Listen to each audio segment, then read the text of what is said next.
Dans ce cours, nous allons étudier le signe et les variations des fonctions affines. Prenons une fonction affine définie par f de x est égal à ax plus b.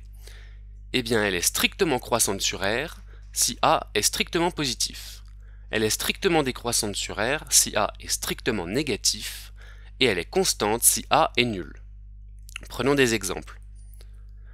5x moins 8, 0,1x moins 10 et moins 4 plus 3x.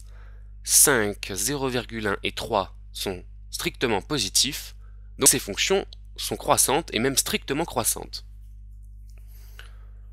Moins 2x plus 6, moins 6x moins 6 et 2 moins x. Eh bien, moins 2, moins 6 et moins 1 sont négatifs, même strictement négatifs, donc ces fonctions sont décroissantes, strictement décroissantes. Et puis f de x égale 2, f de x égale moins 6, f de x égale 0, ces fonctions sont constantes.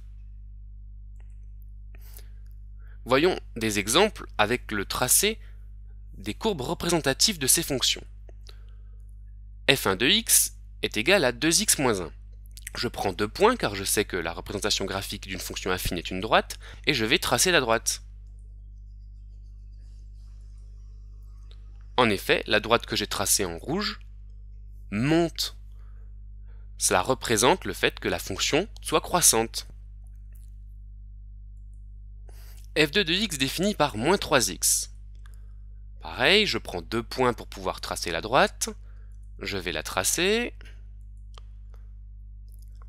On voit bien que la droite verte a tendance à descendre lorsque l'on se dirige vers les x de plus en plus grands. La fonction est bien décroissante. Et pour f3 de x est égal à 2, je prends également 2 points. Je devrais avoir une fonction constante toujours égale à 2.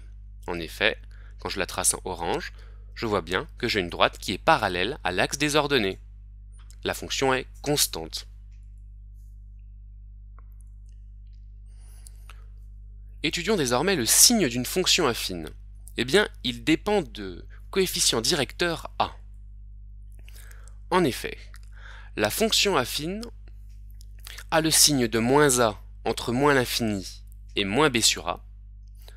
Elle s'annule en moins B sur A, puis elle a le signe de A entre moins B sur A et plus l'infini, comme sur les deux tableaux de signes suivants. Lorsque A est positif, elle est négative, s'annule, puis est positive. Lorsque A est négatif, elle est positive, s'annule, puis est négative. Tu connais désormais le signe et le sens de variation d'une fonction affine en fonction de son expression.